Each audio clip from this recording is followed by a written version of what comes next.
about the battles of Pylos and Sphacteria. The battles were hard fought by both sides, but Athens' victory gave them an enormous boost in morale. It encouraged them to be more aggressive, and it was some time before Sparta recovered from the aftershocks of their historic surrender. Now, is there anything else you'd like to do? Hail, friend, and welcome to Olympia, home of the Olympic Games. I've often dreamed of competing in the games. If my sight was better, my legs and arms were stronger, and my coin purse was fatter. But that is not what the gods want, so I continue making the best of the path they've laid out for me. We're standing in the main section of Olympia, where the Olympic Games themselves took place. Over the course of the festival, athletes competed against each other for prestige and glory to honor themselves and their cities. Enjoy your visit, friend. I'll check in when you're done to make sure you've been paying attention. The first day of the Olympic Festival began with a swearing-in ceremony for the participating athletes, trainers, and judges.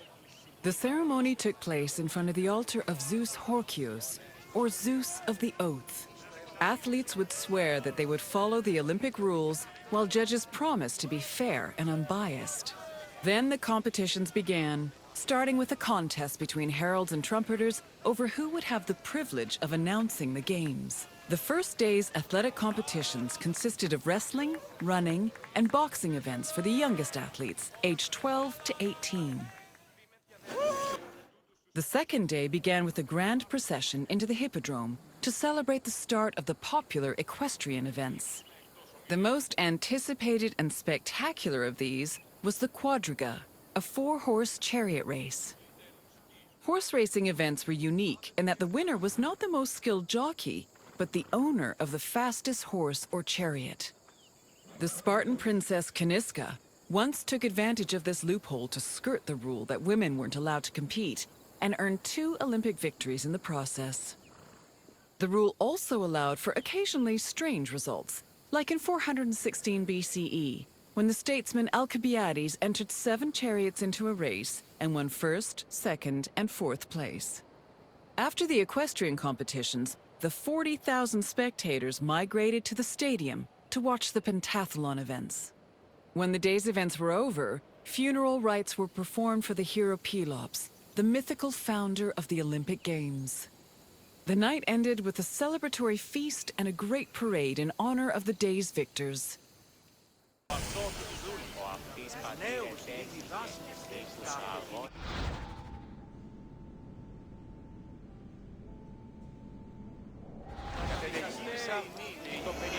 Victory at the Olympic Games was one of the highest honors a mortal could achieve, and there were several ways to immortalize that honor. Some athletes had statues erected of themselves, while others commissioned poets to write them victory odes. Oral tradition was very important to the Greeks.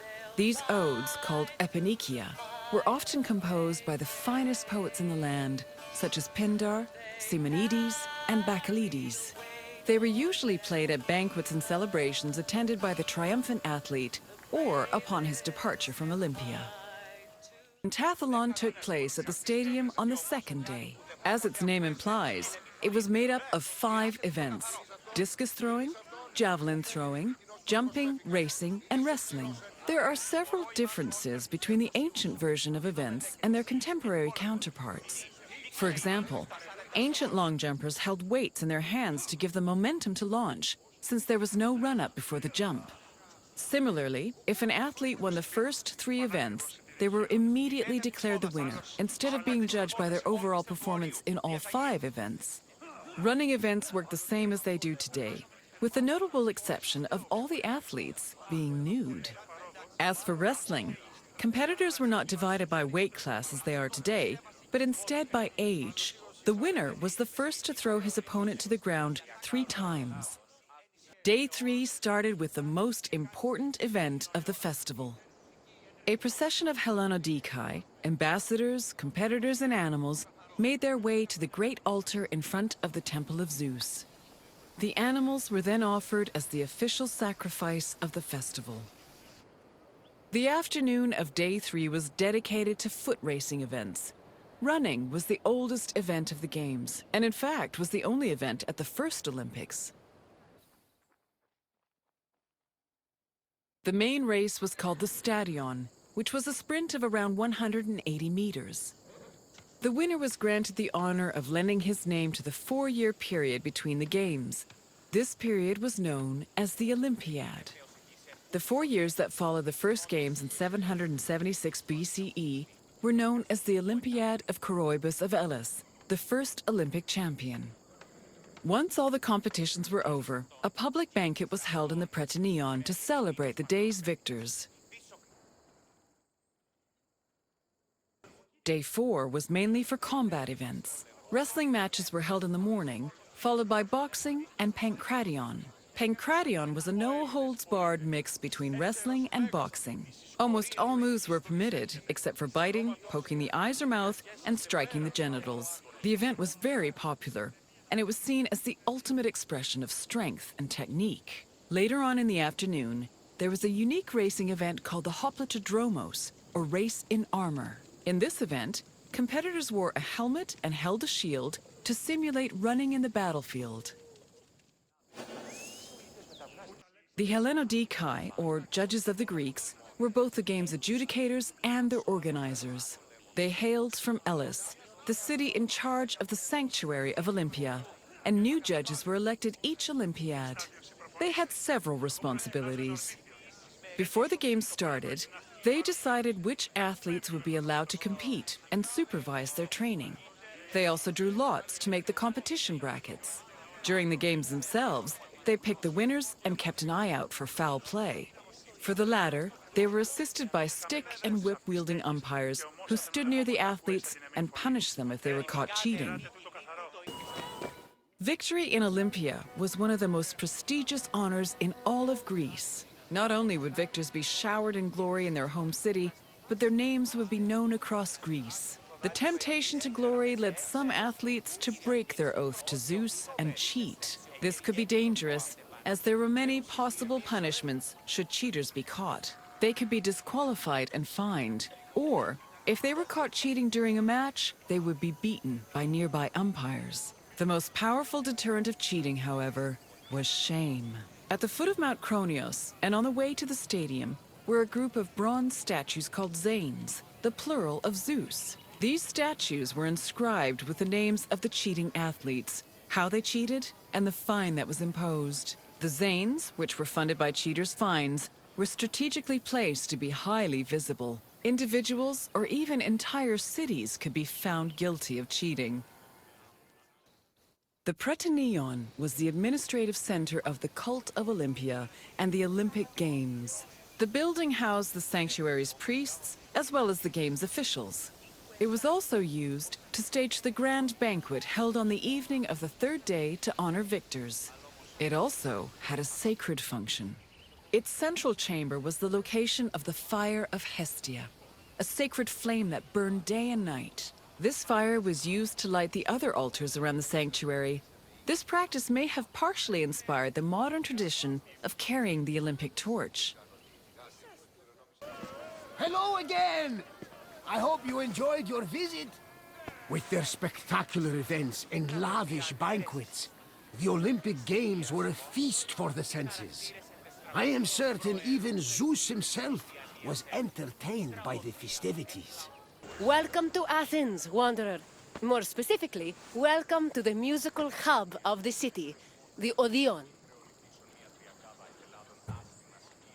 Sometimes, when the burdens of life begin to weigh heavy on my shoulders, I come here, close my eyes, and surrender myself to the music. It makes me feel like I'm a child again, my mother singing me to sleep with a gentle lullaby. The Odeon was where musicians came to share their songs with the public. The melodies played here caught the wind and drifted through the air, soothing the souls of Athenians across the city. Come find me when your visit is complete, and we will talk about the things you've learned. See you soon, Wanderer. Music played an important part in almost every aspect of ancient Greek life. Whether attending a public gathering, rubbing elbows at a dinner party, laying out offerings in a temple, or marching into battle, there was a song for everything. Aristotle even wrote that music increased the efficiency of laborers, and it was often played for rowers and field pickers to keep them working at a steady rhythm.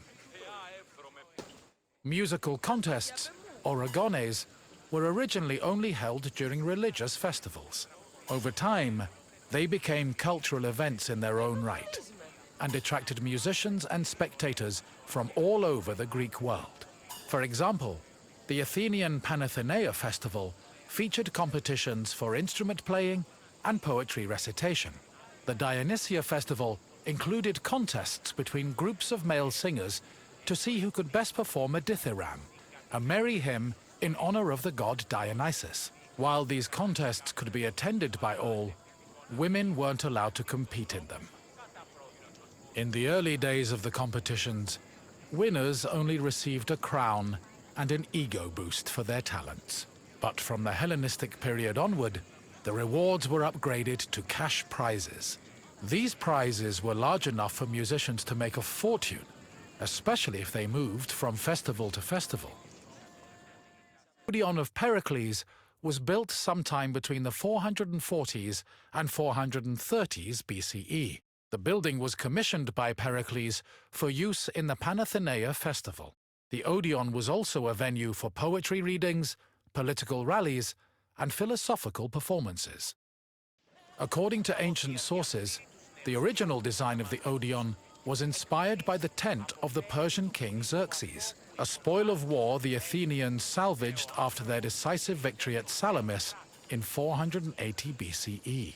The building's roof was made of timber from captured Persian ships. In this sense, the Odeon was both a triumphant symbol of Athens and an insult to their Persian enemies.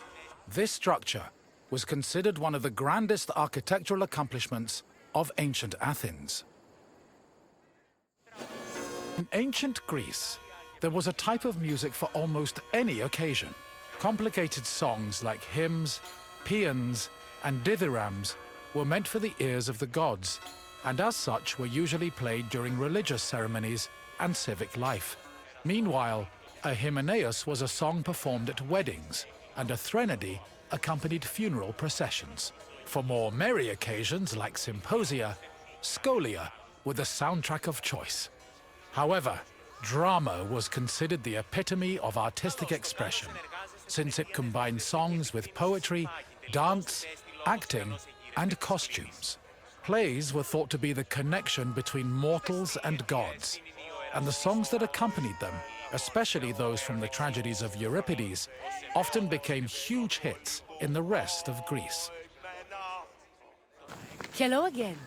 I trust your visit was worthwhile, and that learning of music was a feast for your mind. I know it was for mine. Welcome to Gnossos, traveler, where the Minotaur once prowled.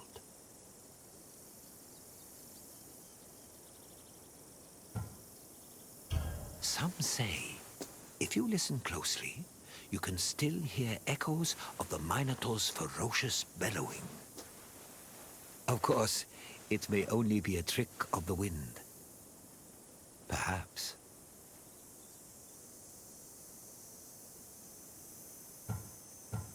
Gnossos was the seat of the old Minoan civilization, where King Minos once supposedly ruled. These ruins have been the backdrop for many important events in both history and mythology. Look for me when your visit is over, and we'll discuss what you've seen. The island of Crete was first settled around 8000 BCE. Over time, significant towns and maritime trade began to develop. Palaces were built, destroyed, and then rebuilt, culminating in what archaeologists call the Neopalatial period, which began around 1700 BCE. This period lasted for over 300 years and is considered the golden age of Minoan civilization. The largest palace of this period was located in Knossos and featured maze-like complexes of workshops, temples, courts, throne rooms, and living areas, as well as paved roads and advanced plumbing and draining. Trade and external relations were important to the Minoans, and their networks extended across the eastern Mediterranean. As a result, the people of Crete and the lands they traded with often influenced each other and exchanged ideas, usually through peaceful interactions instead of military conflict. The settlement of Knossos was established as early as the 7th millennium BCE. Today, one of the site's most notable landmarks is the palace ruins, located on the Kafala Hill.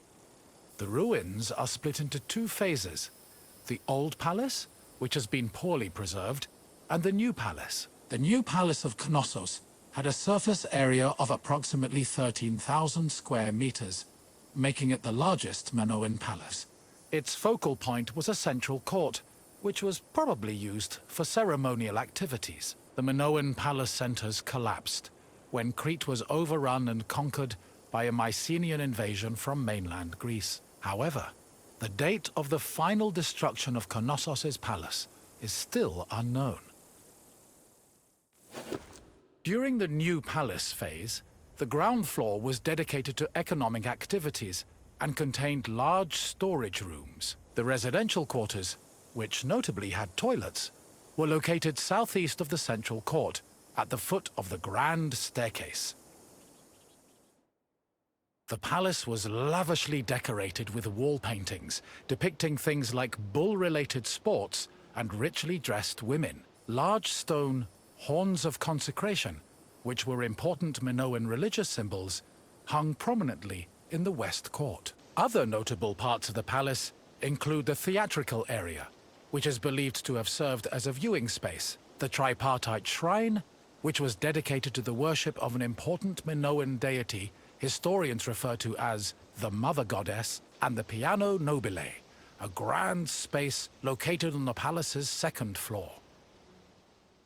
During his trips to Crete, archaeologist Arthur John Evans discovered several ancient tablets. They eventually led him to define the forms of Minoan writing known as Linear A and Linear B. The Minoans used these forms of writing for recording many things, including business transactions. For example, one clay tablet discovered at the Palace of Knossos was inscribed in Linear B script. The tablet detailed the transfer of coriander, often used in the perfume industry, between a man named Kyprios and another person named Twinon. The deciphering of tablets such as these has given historians great insight into many aspects of Minoan culture and society.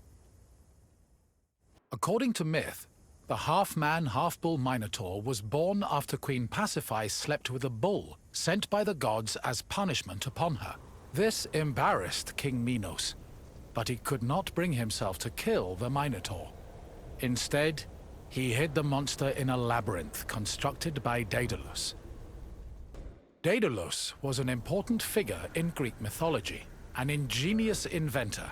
He once became so jealous of his similarly clever nephew that he threw him from the top of the Athenian Acropolis. As a consequence, Daedalus was banished from Athens, though this did not prevent him from being able to get work. In Crete, he was hired by Queen Pasiphae to construct an artificial cowsuit that would allow her to seduce a bull she was particularly taken with due to a curse from the gods. Daedalus complied, and his invention helped facilitate the birth of the Minotaur.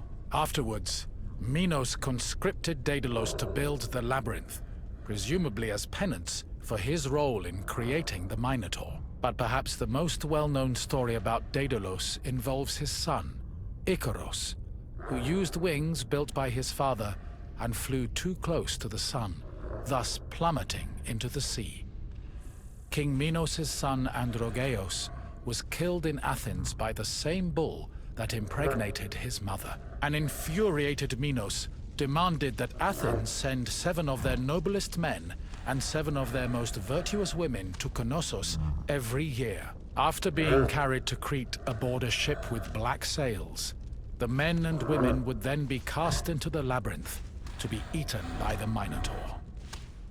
One of the Athenian youths chosen to be imprisoned in the labyrinth, Theseus, had enough of the morbid ritual. Before leaving Athens, he proclaimed he would kill the Minotaur, then return to his city on a ship flying white sails. Before entering the labyrinth, Theseus met King Minos' daughter, Ariadne, who fell madly in love with him. Ariadne provided Theseus with a thread he could unravel to help him find his way back out of the maze.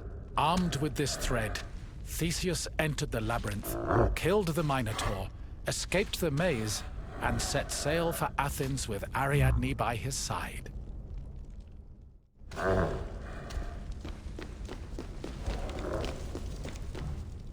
I see you found your way through the Maze of Ruins.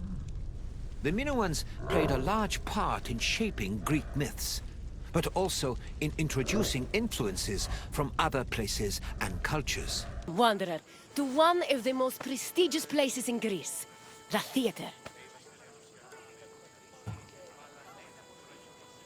I'd tell you, but I think it's best to let the actors speak for themselves.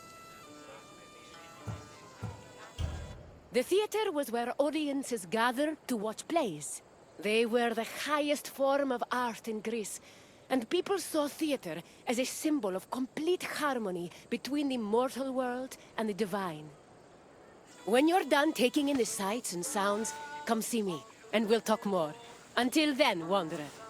Theater is not just part of geek culture, but was a major part of Greek culture. In Athens, comedies and dramas originated from the dancing and singing performed by members of the cult of Dionysus. Between 536 and 533 BCE, theater's burgeoning importance in Athens was demonstrated when the responsibility of organizing tragedies was entrusted to the Archon, the highest-ranking magistrate in the city. From then on, theater grew rapidly in popularity, and soon, a permanent space for performing and watching plays was built on the slope of the Acropolis. During the 5th century BCE, theater became intertwined with Athens' democracy. It often functioned as an echo chamber for political ideas, and in some cases, it could even influence public opinion. As a result, in the 4th century BCE, Plato coined the term theatrocracy to describe his city's politics.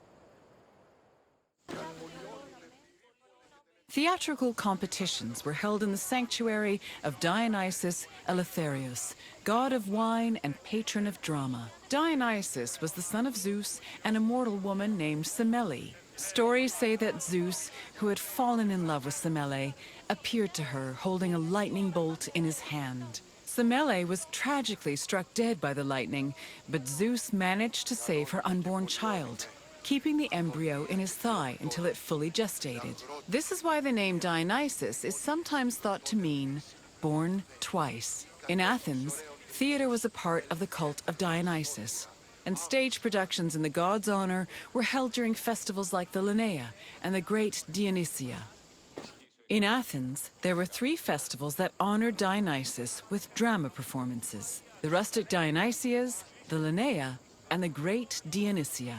For the rustic Dionysia, each deme of Attica organized their own Dionysiac procession. The parades were full of phallic songs, dances, and symbols meant to signify fertility, and participants wore drunkard masks and sang bawdy lyrics about the god. The Linnaea was the oldest Dionysian festival. It was exclusively reserved for Greek citizens and mostly made up of comedy performances. Finally, the Great Dionysia was the most important festival. Taking place over several days, it began with a parade called a phallophori, followed by a dithyramb contest, and ending with consecrated drama competitions. The Great Dionysia was supervised by the head magistrate known as the Archon, who was assisted by 12 other magistrates. Among his duties, the Archon picked choregoi, rich Athenian citizens responsible for providing the budget for rehearsals and performances. 2 days before the Dionysia, a ceremony called the proagon took place where playwrights introduced their work.